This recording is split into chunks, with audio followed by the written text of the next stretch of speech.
Dropship.io versus AutoDS. Hello everyone, welcome to our channel and let's explore both of these platforms. First, let's start with AutoDS.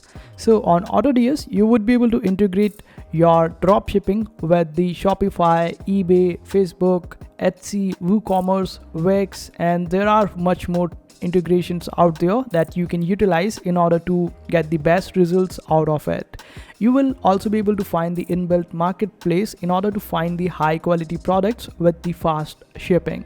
You would also be able to import the products from Amazon or AliExpress, and there is a tool called TikTok Ad Spy which will help you find the trending products or the best products on TikTok. You would be able to integrate your Shopify experience in a better way on AutoDS.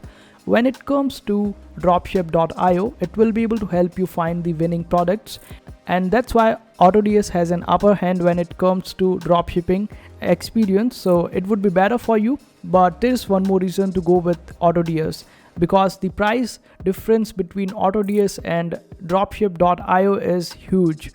Though the AutoDS offers a great range of features, still the price is 1/3 of the Dropship.io. The price of AutoDS ranges from $10 per month to $40 per month, whereas the price ranges for the dropship from $29 to $79 per month. So clearly the winner is AutoDS. I hope this short tutorial was helpful. Make sure to hit that like button and also subscribe to our channel for more helpful videos.